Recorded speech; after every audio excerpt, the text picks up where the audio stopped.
ఏంటి అలా చూస్తున్నావు? వీడికి నాకు ఫ్లాష్ బ్యాక్లో ఫేస్ టు ఫేస్ ఇంత పరిచయం లేదు, ప్రజెంట్లో పగ పుట్టించేంత గొడవలు లేవు. మరి ఇంత రివర్స్ అయ్యాడు ఏంటనా? మీకే కాదు, ఆయనకు కూడా సేమ్ ఫీలింగ్.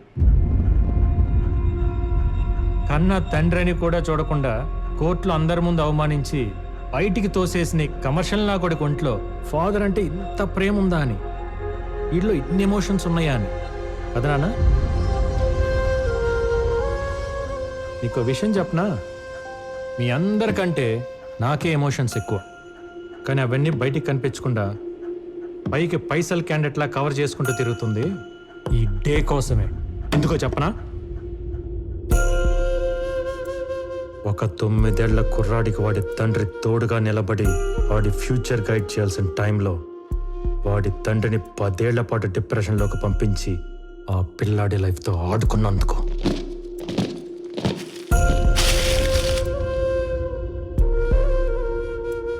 ఈ ప్రపంచానికి జడ్జి అయినా ఇంటికి రాగానే చిన్న పిల్లల్లా నవ్వుతూ ఆడుకునే నాన్న ఫేస్లో నవ్వు తీసేసి నాకు నరకం మిగిల్చినందుకు.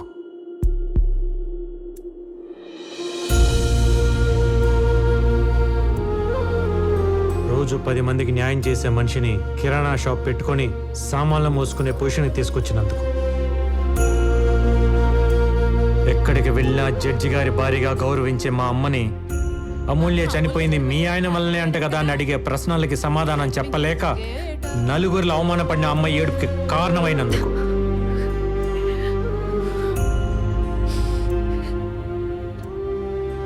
మర్చిపోలేని సంఘటనని పదే పదే గుర్తు చేసుకుంటూ దానికి కారణమైన నిన్ను ఏమీ చెయ్యలేక మత్తులో దాన్ని తుడిచేయాలని తాగుడికి బానిసై చెత్త కుప్ప పక్కన పడిపోతే అర్ధరాత్రి వెతుక్కుంటూ వెళ్ళి మా నాన్న చూడకూడన స్థితిలో చూసినప్పుడు నా గుండె ఎంత బద్దలైపోయి ఉంటుందో నీకు తెలుసా? ఇప్పుడు హ్యాపీగా ఉండే నా ఫ్యామిలీకి సైలెన్స్ మిగిల్చి నా కుటుంబాన్ని అవమాన పాలు చేసిన నిన్ను ఏమి చెయ్యలేక నాలో నేను ఏడ్చి ఏడ్చి దొరికిన గోడల మీద బొమ్మలు గీసి నిన్ను చంపేవాడిని.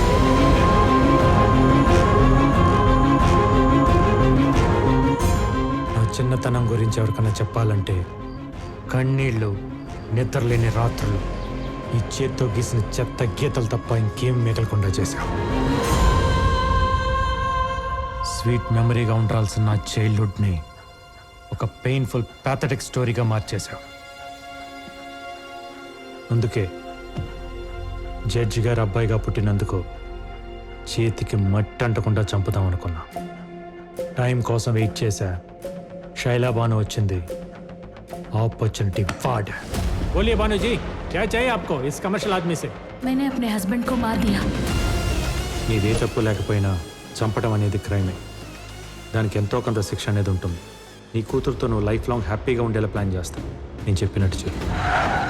అలా శైలా బానుని అమూల్యగా మార్చి దివాకరం ఇంటి ముందు దింపా. అదే రాత్రి బాడీని నీ ఫామ్ హౌస్కి షిఫ్ట్ చేయించా. తప్పండి, మనం పర్మిషన్ తీసుకుని అఫీషియల్గా చేస్తున్నావా ఏంటి? నీకున్న అమ్మాయిల పిచ్చికి దివాకరం దగ్గర ఉద్యోగం అడిగేలా చేసి నీ దగ్గరికి పంపించా. సార్, అమూల్య నీ చేతే పెళ్లి ప్రపోజల్ పెట్టించి నేను ఒప్పుకున్నాకే ఆ పెళ్లి జరిగేలా చేశా. కానీ ముందు అమ్మాయి కరెక్టో కాదో నేను చెక్ చేయాలి. కంగ్రాట్స్ సార్, నన్ను సెలెక్ట్ చేసిన మీ సెలెక్షన్ తప్పేలా అవుతుంది. మండపంలో ఇష్టం లేని పెళ్లి జరుగుతున్నట్టు మీడియా ముందు కలరింగ్ ఇప్పించా. ఫస్ట్ డే శోభనానికి రెడీ అయిన నిన్ను మా నాన్న వీడియో ప్లే చేయించి డైవర్ట్ చేశా. ఇంకేం కమ్ము, అవుట్ అయిపోయింది అక్కడ.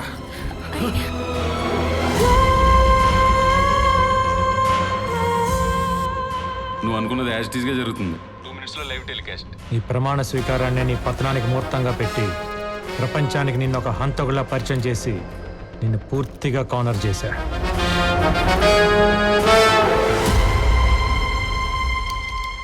అబ్బా, అదిరిపోయింది. డైరెక్ట్గా క్రైములు చేస్తేనే రివెంజ్లకి అంత సీన్ ఇవ్వను. అలాంటిది నీ బాల్యాన్ని నేనేదో పాడు చేసేసాను నువ్వు ఫీల్ అయ్యి నేను చెయ్యని మాటలకు చేశానని నా మీద రుద్దేసినంత మాత్రాన నీ పగలు ప్రతీకారాలు తీరతాయి అనుకుంటున్నావా? ఇది ఇండియా నాన్న, ఇక్కడ శిక్షలు పడాలంటే తరాలు మారాలి. ఒరే వీరయ్య, గేదెలు కాసుకునే నీ బుర్ర ఇంతవరకే ఆలోచిస్తుందని నాకు తెలీదా? ఇన్నాళ్ళు కోర్టును అడ్డం పెట్టుకుని కామెడీలు చేస్తుంటే దాని పొటెన్షియాలిటీ తెలియట్లా నీకు. లాలో మెలకపడి మెడక బిగుసుకుంటే గిల్ల గిల్ల గిల్ల గిల్ల కొట్టుకోవాల్సింది ఎవడైనా. నీకు చేతనైతే దమ్ముంటే నీ నాలెడ్జ్, డబ్బు, పేరు, పలుకుబడి వాడుకొని చెయ్యని నేరానికి పడబోయే శిక్ష నుండి నిన్ను నువ్వు కాపాడుకో చూద్దాం. దా.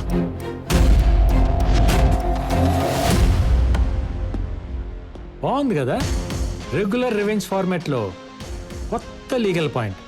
సమ్మగా ఉంది, మజా వస్తుంది. దా.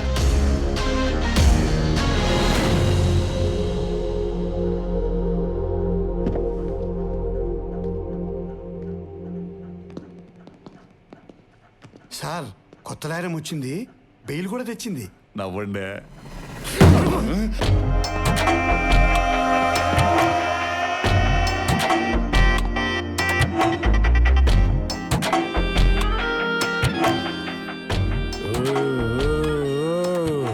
ఏందా సౌండ్? మడిసి అన్నాక కుసింత కళాపోసన ఉండాలని డాడీ అంటుండేవారు. లేకపోతే మడిసికి గుడ్డికి తేడా ఎటు ఉంటుందని. ఆయన అన్న ఆ మాటను పట్టుకుని కనపడిన దాన్నల్లా కళాపోషణ చేసి చేసి చివరికి ఒక ఆవిడ పెట్టిన కేసులో ఇరుక్కుని లాయర్ని కలవడానికి వచ్చినాం. ఇప్పుడు ఆవిడనే గెలిగితే ఇలా కూడా మిగలవు సామే. లాయరా?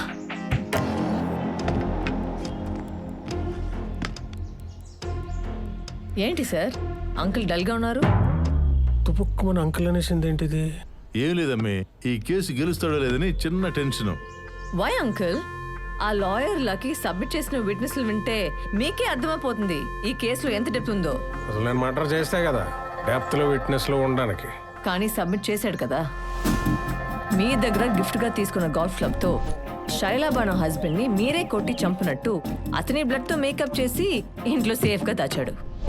గోల్ఫ్ క్లబ్ ఉంటే గ్లవ్స్ కూడా ఉన్నాయి అంకుల్. మీరు లంచ్ చేశాక చేతులు తుడుచుకుని పారేసి టిష్యూస్ లాగా మర్డర్ అయ్యాక గ్లవ్స్ ని అక్కడే పాడేసినట్టు ప్రూఫ్ గా పెట్టాడు.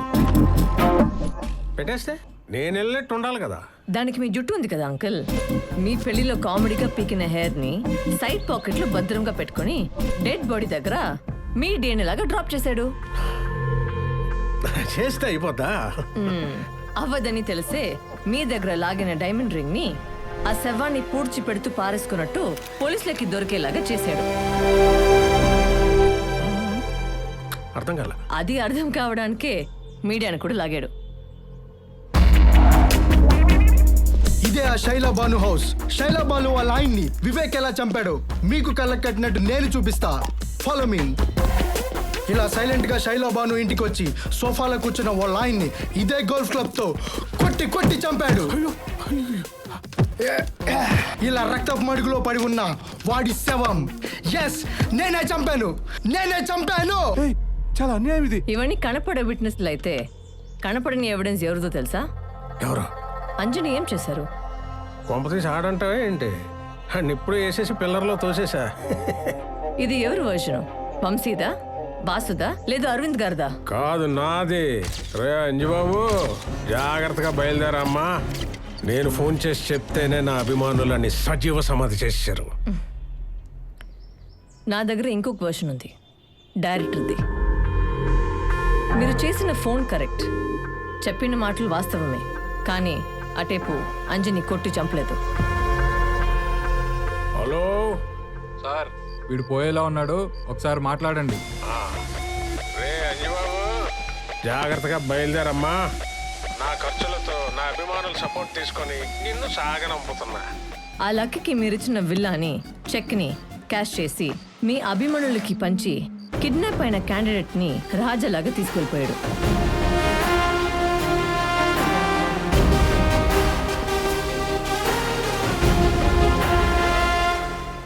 మీ దగ్గర నేర్చుకున్న కమర్షియల్ సిద్ధాంతాన్ని మీ దగ్గరే అప్లై చేసి తను గ్యాదర్ చేసిన మొత్తం విట్నెస్లతో సహా అంజని తీసుకెళ్లి చీఫ్ జస్టిస్ దగ్గర కూర్చోపెట్టాడు.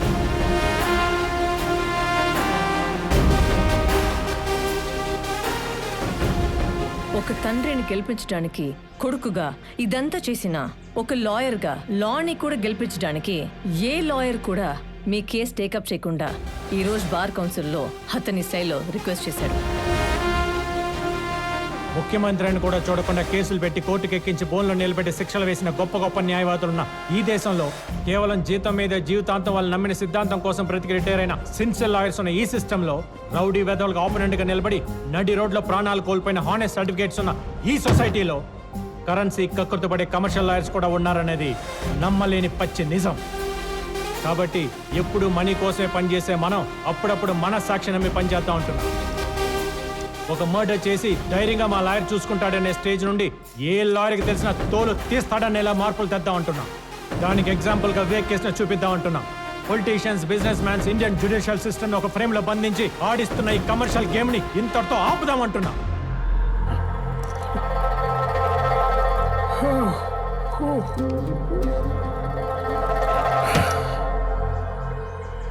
అయితే ఇప్పుడు నా వైపు నేను కూడా రాను అంకుల్. ఎందుకంటే మీరు వస్తూనే వంకరగా చూసిన చూపులకి నా వీపు హట్ అయింది. నేను చూసింది వీపు కాదులేమ్మా, ఏదో కారణం చెప్పి మొత్తానికి అందరూ కలిసి నన్ను ఊరికింప ఎక్కించేద్దామని చూస్తున్నారు. నేను చెయ్యను తప్పుకి. కాదు, చేసిన పాపానికి 25 ఏళ్ల క్రితం వాళ్ళ నాన్న వేయాల్సిన 6 నెలల జైలు శిక్ష అవన్నీ కలిపి క్యాల్కులేట్ చేసి ఇంట్రెస్ట్తో పాటు ఇప్పుడు ఊరిగా మారింది. ఒక ఆడపిల్ల ఉసురు తగిలితే ఎంతటి మొగ్గడైనా మట్టిలో కలిసిపోవాల్సిందే అని కాలం ఎంచుకున్న కథ ఇది.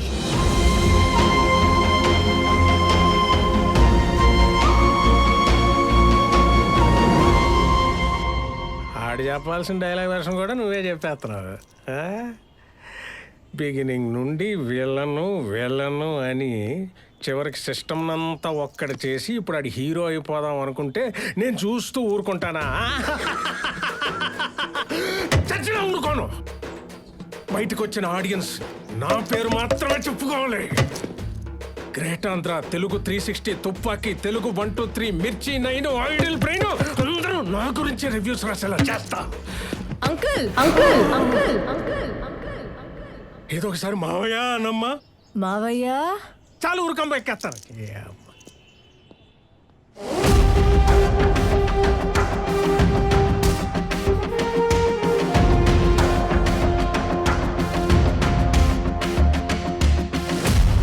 మిస్టర్ వివేక్, ఆవిడ వైపున ఆర్గ్యుమెంట్స్, విట్నెసెస్, ప్రూఫ్స్ చాలా బలంగా ఉన్నాయి. మీ తరఫున ఏమైనా ఆర్గ్యుమెంట్స్ ఉంటే please proceed with your lawyers. లాయర్లే ఉంటే నాకు ఈ ఆయాసం ఎందుకండి? అయినా మీరంతా కలిసి ఓ దేవుణ్ణి మంచోడని చెప్పాలా ఏంటి? మీరంతా జస్ట్ నేను సృష్టించిన సమస్త జీవకోటిలో చిన్న పురుగులు. ఇంతకాలం నేను దేవదూతనే అనుకున్నా, కానీ ఇప్పుడే తెలిసింది నేను డైరెక్ట్గా దేవుణ్ణని, కారణ జన్ముణ్ణని. చూశారుగా నా వెనకాల ఎల్లో లైటు, ఆ ఆర.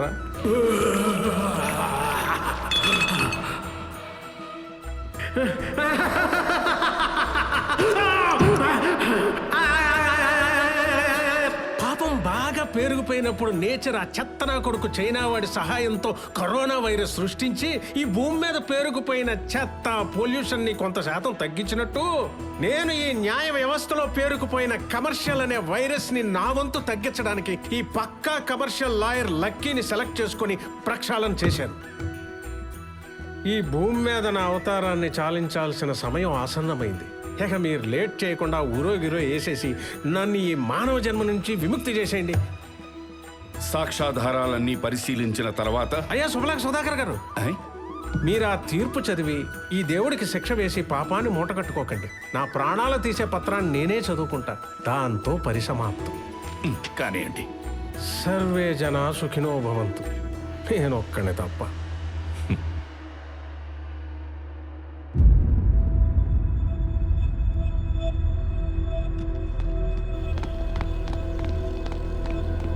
అన్నా,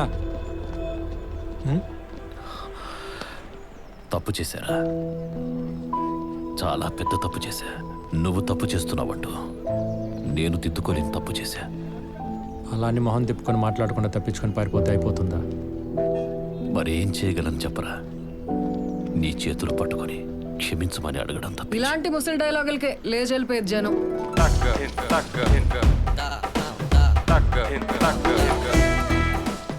లేకుండా బాగానే డీల్ చేసావే క్లైమాక్స్. రియల్ క్లైమాక్స్ నీకు చూపిస్తాను.